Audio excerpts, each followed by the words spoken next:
നമസ്കാരം ഗൈസ്, എല്ലാവർക്കും തരംഗത്തിലെ ഒരു പുതിയ വീഡിയോയിലേക്ക് സ്വാഗതം. അതായത് ആഹ്, ഈ ഇപ്പം കണ്ടൊരു പടത്തിലെ ഒരു ഡയലോഗാണ്. നമുക്കെല്ലാവർക്കും ആഗ്രഹമുണ്ട് ഒരു എന്താ പറയുക സത്യസന്ധനായിട്ടുള്ള ഒരു പോലീസ് ഓഫീസർ വേണം. അയാൾ നീതിക്കെതിരെ പോരാടണം. പക്ഷേ അത് ഞങ്ങളുടെ വീട്ടിൽ വേണ്ട, ഇപ്പുറത്തെ വീട്ടിൽ മതി എന്നൊരു സംഭവം. ഞാൻ കോസാവോ എന്ന് പറഞ്ഞൊരു സിനിമ കണ്ടു. അതിലൊരു ഡയലോഗാണ്. എനിക്ക് ഏറ്റവും ഇഷ്ടപ്പെട്ട ഒരു ആക്ടറാണ് നവാസിർ സിദ്ദിഖി. പുള്ളിയാണ് ഇതിൽ മെയിൻ ലീഡിലുള്ളത്.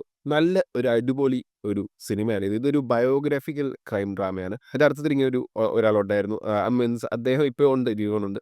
അപ്പോൾ അദ്ദേഹം ഒരു കസ്റ്റംസ് ഓഫീസറായിരുന്നു അദ്ദേഹം. അപ്പം പുള്ളിയുടെ ലൈഫിൽ, അതായത് ലൈഫ് എന്ന് പറഞ്ഞു കഴിയുമ്പോൾ പുള്ളിയുടെ ആ ഇത് പ്രൊഫഷണൽ ജീവിതത്തിൽ ഉണ്ടായിട്ടുള്ള കുറേ സംഭവങ്ങൾ, അതായത് കുറേ വെച്ചിട്ട് കുറേ കാര്യം പുള്ളി ആരുടെ മുഖം നോക്കാതെ പോയി കസ്റ്റംസ് ഓഫീസർ ആയതുകൊണ്ട് തന്നെ പോയി ഇൻവെസ്റ്റിഗേഷൻ ചെയ്യും.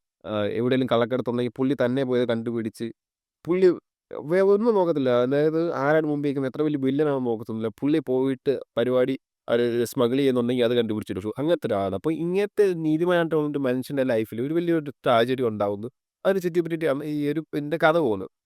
എനിക്ക് ഒരുപാട് ഇഷ്ടപ്പെട്ടു. നല്ലൊരു സിനിമയാണ്. തീർച്ചയായിട്ടും കണ്ടു നോക്കുക. കാര്യം ഇത് ടെക്നിക്കലി ആണെങ്കിലും ഇതിലെ വിഷ്വൽസ് ആണെങ്കിലും പിന്നെ ഇത് ഡയറക്ഷൻ ആണെങ്കിലും ഇത് ചില സീനൊക്കെ നല്ല രീതിയിൽ എടുത്തിട്ടുണ്ട്. ഇതൊരു കോർട്ട് സീനൊക്കെ ആണ്. കോർട്ടിൽ നിന്ന് നവാസുദ്ദീൻ വെളിലോട്ടിറങ്ങുമ്പോൾ ആഹ് ആഹ് കുറച്ച് കറുത്ത ഡ്രസ്സ് ഇട്ട സ്ത്രീകൾ വന്ന് അറ്റാക്ക് ചെയ്യുന്ന സീനൊക്കെ അത് ഭയങ്കര രസമായിട്ടാണ് ചെയ്തിരിക്കുന്നത്.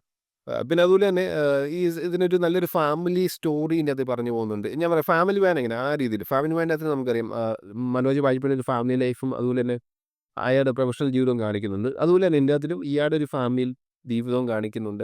പിന്നെ അയാളുടെ പ്രൊഫഷണൽ ലൈഫും കാണിക്കുന്നുണ്ട്. പിന്നെ അതിലെ കുറേ ചില നവാസിന്റെ ആക്ടിങ്ങും പുള്ളിയുടെ കുറേ ഡയലോഗുകളൊക്കെയാണ് ഭയങ്കര രസമാണ്. പുള്ളി ഭയങ്കര ഹ്യൂമറോട് ചേർത്തിട്ടാണ് പല കാര്യങ്ങളും സംസാരിക്കുന്നത്. ചില സീനുകളൊക്കെ ഉണ്ട്. എനിക്ക് അത് ചില ഇടങ്ങളിൽ ഒരു പ്രശ്നമായിട്ട് തോന്നി. കാര്യം പുള്ളി ഇങ്ങനെയൊക്കെ സംസാരിക്കുമോയെന്ന് എനിക്ക് ചിലപ്പം തോന്നിപ്പോയി. പക്ഷെ അതെന്ന് വെച്ച് കഴിഞ്ഞാൽ നല്ലൊരു എൻഗേജിംഗ് ആയിട്ട് കണ്ടിരിക്കാൻ പറ്റിയ ഒരു ക്രൈം ഡ്രാമയാണ്. ഒരു ക്രൈം ഡ്രാമയെന്ന് കോർട്ട് റൂം ഡ്രാമ നമുക്ക് ഫുള്ളായിട്ട് പറയാൻ പറ്റില്ല. അതിൻ്റെ ഒരു സെക്കൻഡ് ഹാഫിൽ മുതലേ കോർട്ടിൻ്റെ കുറച്ച് സംഭവങ്ങളൊക്കെ ഉണ്ടാവുന്നുണ്ട്. അതൊരു മെയിൻ ഒരു പാർട്ടാണ് പടത്തിൻ്റെ. നല്ലൊരു സിനിമയാണ്. തീർച്ചയായും കണ്ടു നോക്കുക. സി5 അവൈലബിൾ ആണ്. തീർച്ചയായിട്ടും കണ്ടു നോക്കുക. നവാസുദ്ദീൻ എനിക്കിന്ന് കുറേ നാളിന് ശേഷമാണ് നവാസുദ്ദീൻ്റെ ഒരു നല്ലൊരു പടം ഞാൻ കാണുന്നത്. കാര്യം പുള്ളി നല്ല കുറേ പടങ്ങൾ ചെയ്തതിന് ശേഷം ഒരുപാട് വേണ്ടാത്ത പടങ്ങൾ ചെയ്തു. അതിന് പുള്ളിയുടെ അഭിനയം വലിയ രസമൊന്നുമില്ലായിരുന്നു. പക്ഷേ ഇതിൻ്റെ അകത്ത് പുള്ളി ഒരു ബൗൺസ് ബാക്ക് ചെയ്തിട്ടുണ്ട്. പുള്ളി കിട്ടിയ ക്യാരക്ടർ പുള്ളി അടിപൊളിയായിട്ട് ചെയ്തിട്ടുണ്ട്. എനിക്ക് ഒരുപാട് ഇഷ്ടപ്പെട്ടു. കണ്ടു നോക്കുക തീർച്ചയായിട്ടും. കാരണം പുള്ളിയുടെ അനായാസമായിട്ടുള്ള ഒരു ആക്ടിംഗ് സ്കില്ലുണ്ട്. അത് ഇതിലെനിക്ക് ഒരുപാട് ഇഷ്ടപ്പെട്ടു. പുള്ളിയുടെ അഭിനയം തന്നെ കണ്ടിരിക്കാൻ രസമാണ്. നിങ്ങൾ തീർച്ചയായിട്ടും കണ്ടു നോക്കുക. കോസ്റ്റാവോ സി5 അവൈലബിൾ ആണ്. അപ്പോൾ ഗൈസ്, ഈ വീഡിയോ ഇവിടെ അവസാനിക്കുന്നു. കൂടുതൽ വീഡിയോ വരുന്നതായിരിക്കും. ബൈ.